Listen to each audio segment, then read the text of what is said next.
We're recording.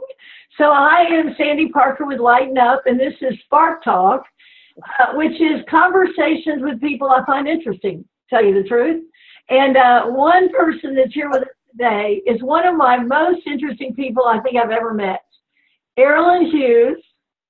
And I'll tell you why I think so much of Erilyn. And this is not blowing smoke up your skirt. You know, some people talk about things they want to do. Some people dream about things they want to do. Well, by God, Erilyn just goes and does the things that she says she wants to do. And so I think when I met her, she was going to do a movie or something, and she's going to do a book or something. And then the next time I saw her, she said, here's my book, and oh, I'm in such and such a festival. So kudos to you for actually taking action and having the life you want. Hello, Miss Erilyn. Hello. Is that tough to hear, or do you like hearing all that? Well, you know, I don't know. I mean, it just, there's so many things to say about me. I'm always curious what people are going to say. I mean, some people just say CBS News called her the Queen of Weird in Austin, and that doesn't, you know, so you don't even need to know anything else. But, you know, as you said, they can go to my website, Erilyn.com. If they can spell Erilyn, they've got it. And that is Aralyn. That's all you need to know. Yeah, and the other thing that I really liked was when I saw you had, is it an art car? I have an art car. It's my second art car. I've had two.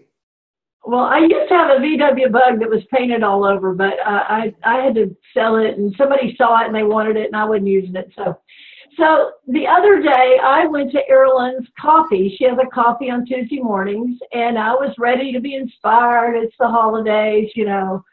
And when I got there, I was so touched by the topic that I asked Erilyn after the meeting, would she please come on and do a spark chat with me?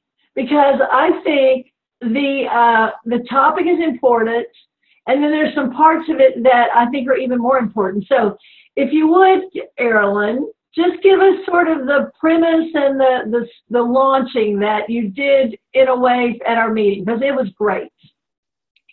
Well, I always kind of start the coffee group with a little storytelling of my own, which is what I'm going to do. And then we never talk about politics, and we never talk about religion.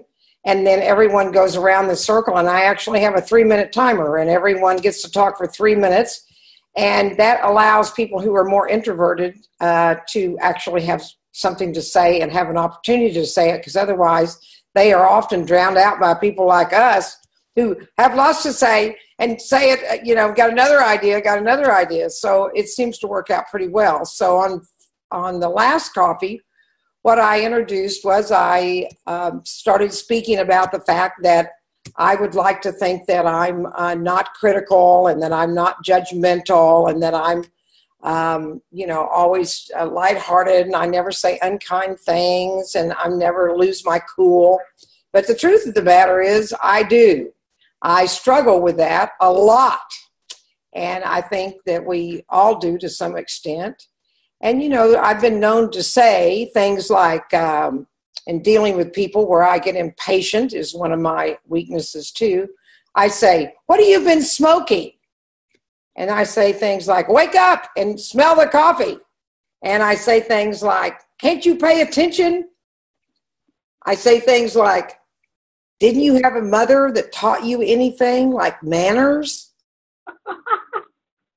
See, I live in an apartment, and it's a community. So I go in the lounge, and I find people have left their coffee cups, or they've, you know, had things to eat in there, and they just walk off and leave them.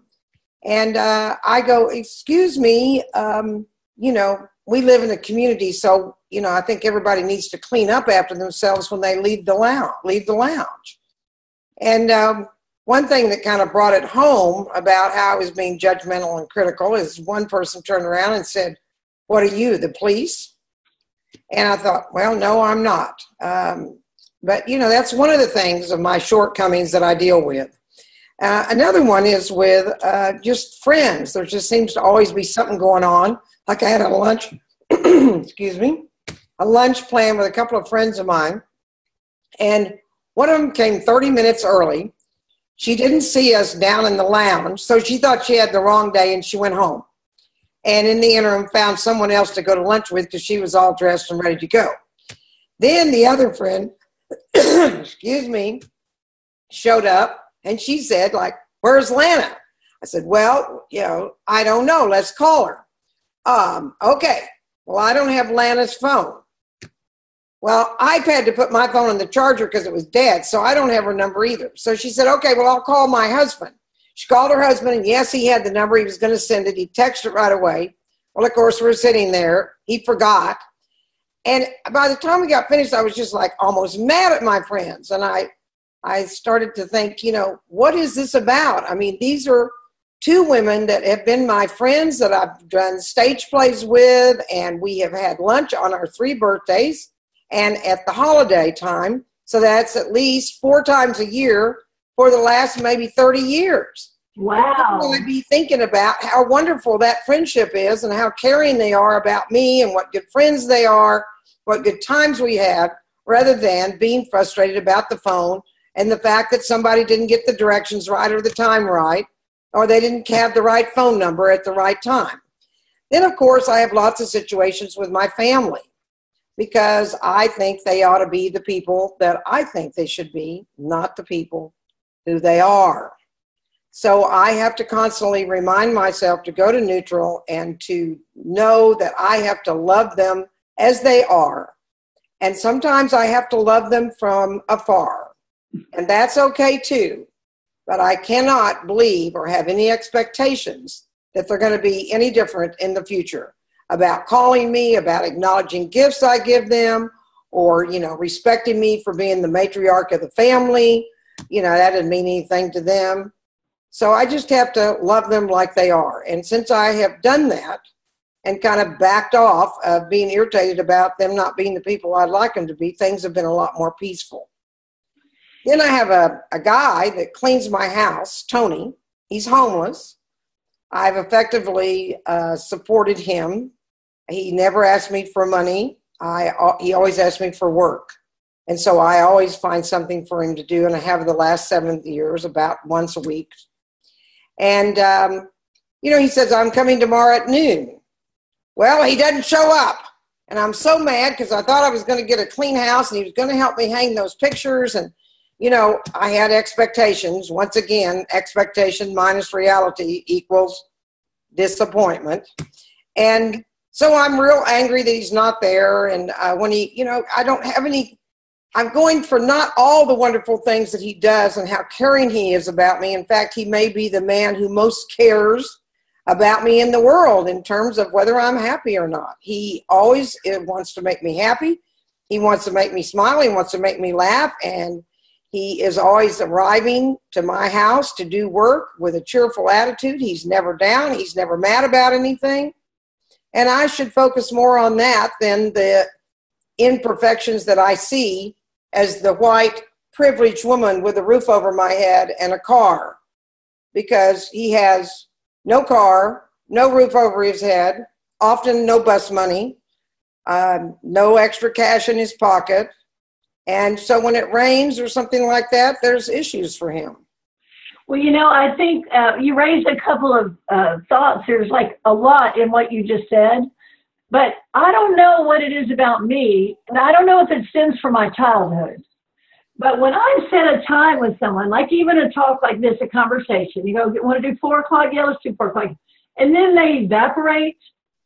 I go, what about 4 o'clock didn't really make connection? Mm-hmm.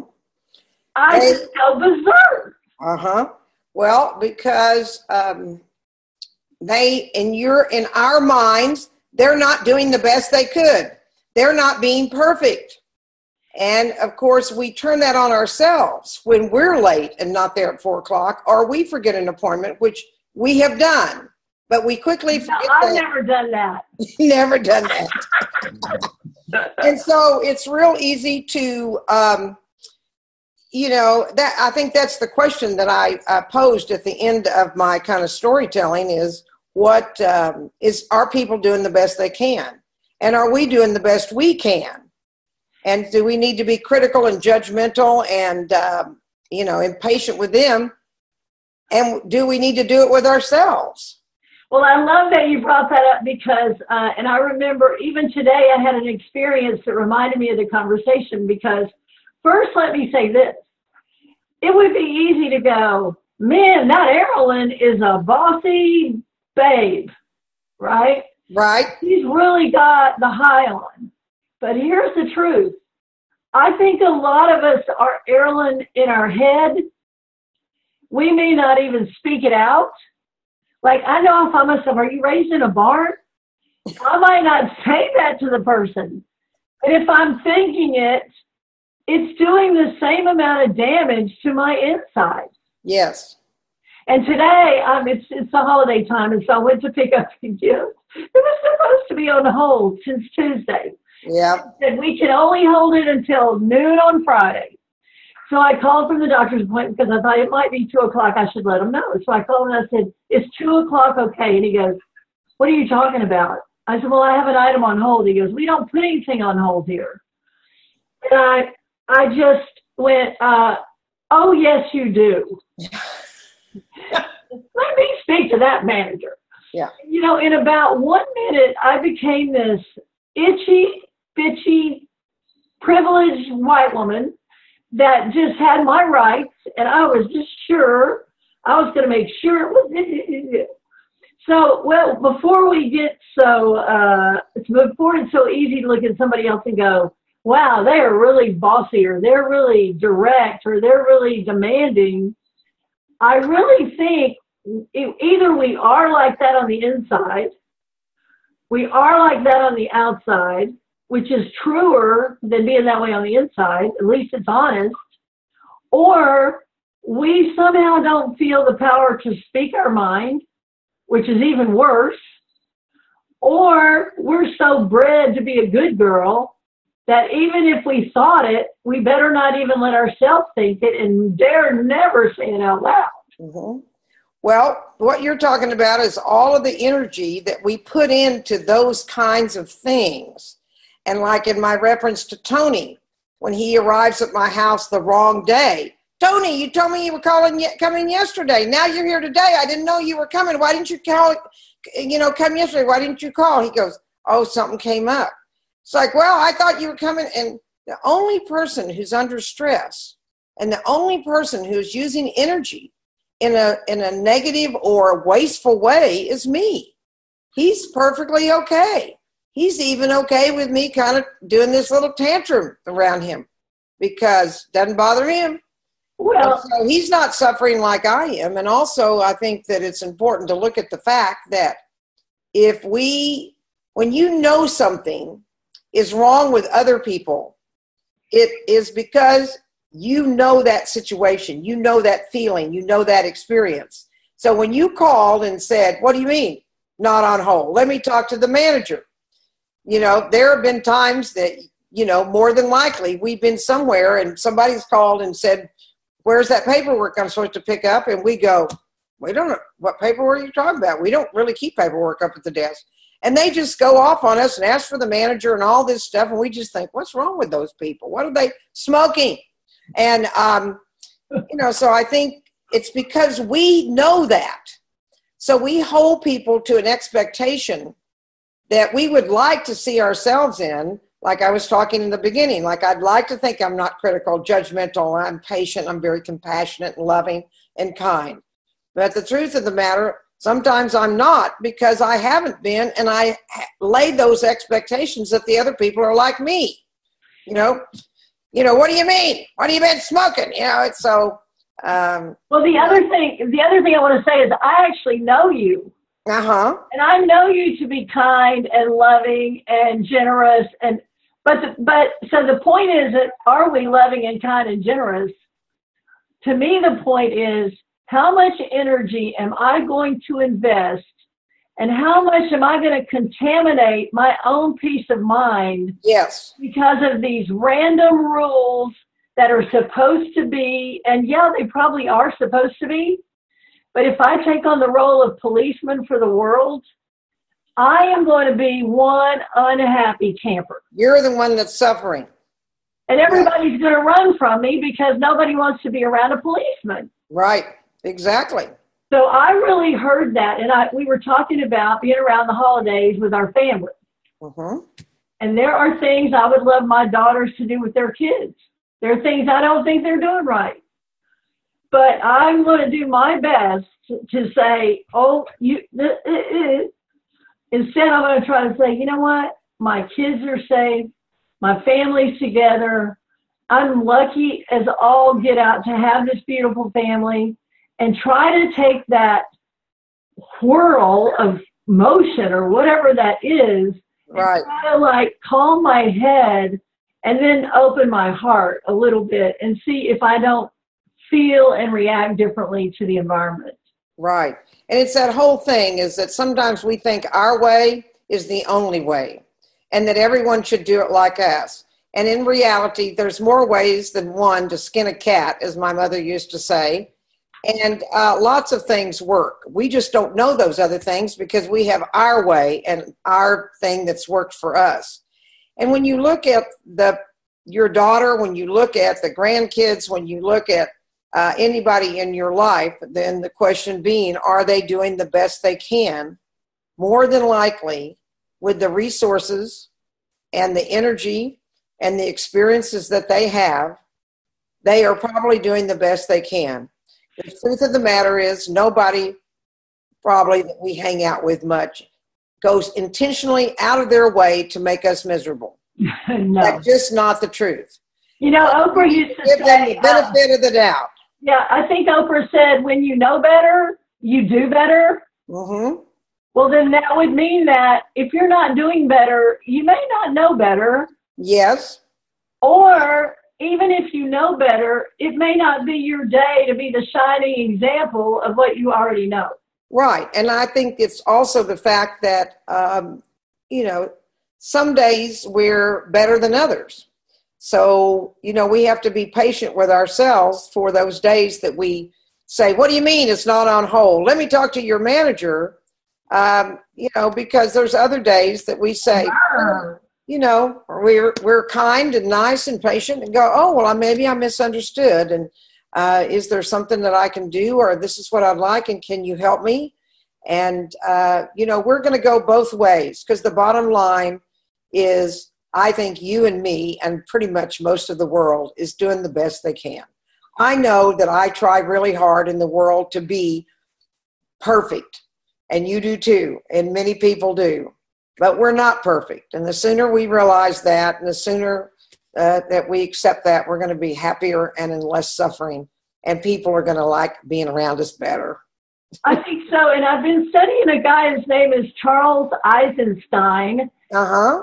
He's a real, either Harvard or Yale guy, super brilliant. But one thing that he was talking about is the myth or the distraction that we're all separate. Yes. And really, as a world, we're not separate. It's not like there's Erilyn, that's me, it's my life. It doesn't have anything to do with her life. The truth of it is, if we really are all connected in some way, then we have to respect and honor each other, that we are connected. And so why trash it, right? Yes. And so this is the myth. He said sometimes people go into a dark time and then they come up for air, and they go back into a time, they come up for air. He said, what if the next time you come up for air, there's a hand there that says connect? We're all connected. Right. The power. Or you are the one extending the hand. It can go, both ways on a different day and time. Yeah. And one other thing that you said, or I think it was your brother that said this, which was so interesting. It was nice meeting him, by the way. Yeah.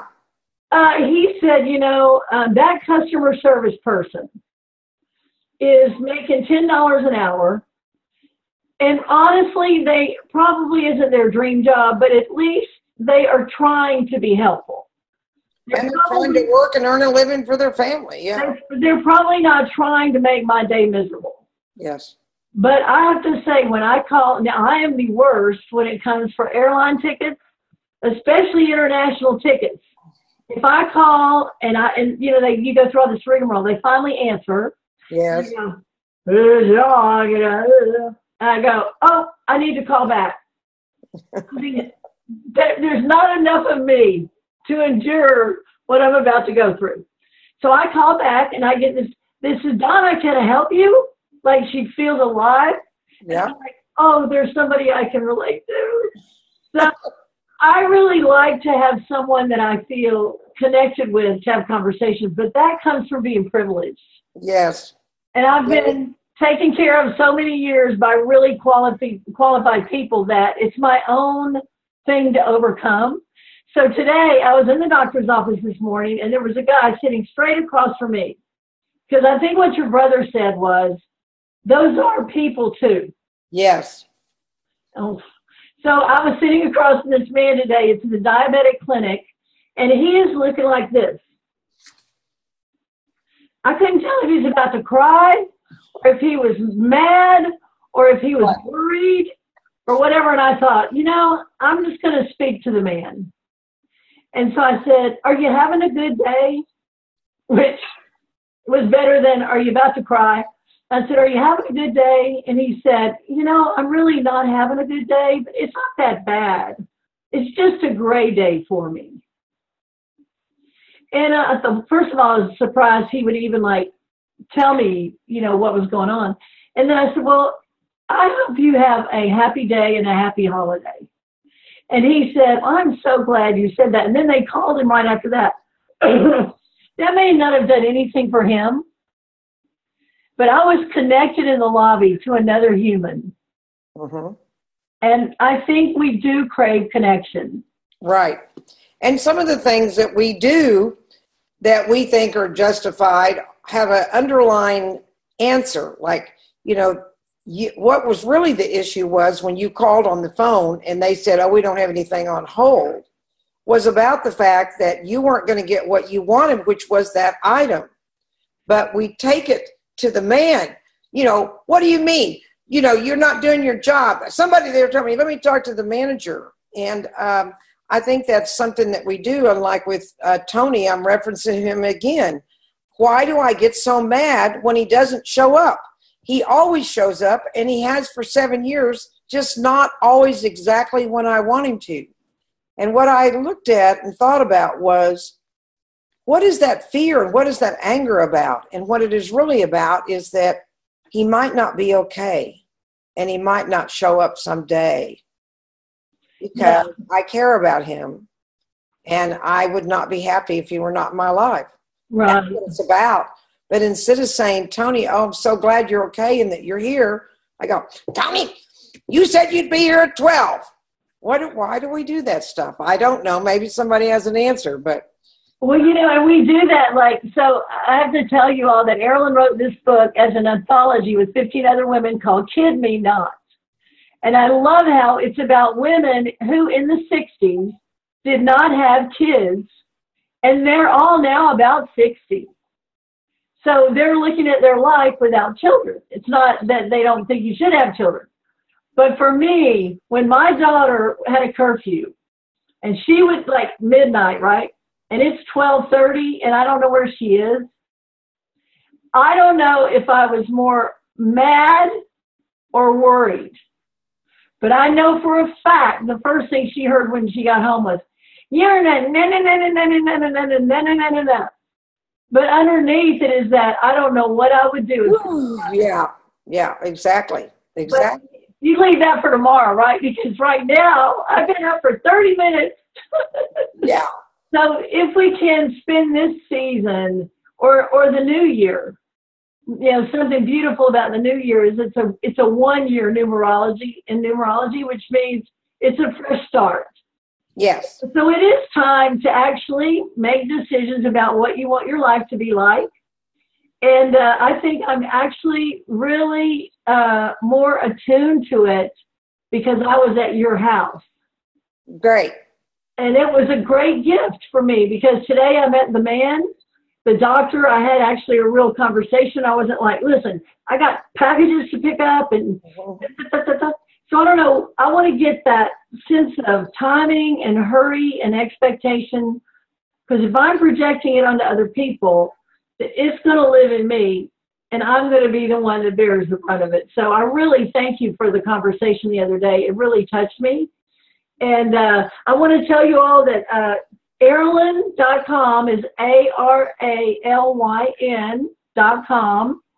You can find out about the Kid Me Not book. She's also a storyteller and an actress, and she's been in international festivals. Like every time I say, where are you? Mexico, Canada, some indie film festival where she's been sponsored and showcased all over the world. So you're a very dynamic person, but what I appreciate the most is you take action for what you desire. Because in the end, if we don't, no one is coming around to say, hey, you know, what about the truest thing you desire in your heart? Mm-hmm. If you're not doing that, you probably don't have that. Right. So what would you rather err on the side of too bold, too demanding, or without what you need to really have a beautiful life? So I'm Sandy Parker with Lighten Up Global. You can go to lightenupglobal.com and Aralyn.com. This is Aralyn Hughes. And Aralyn, thank you for the time to visit today. I love you, and it was a great time to visit, and I think a super, super important topic. Okay, thank you. Thank you. Mwah. See you soon. Bye-bye.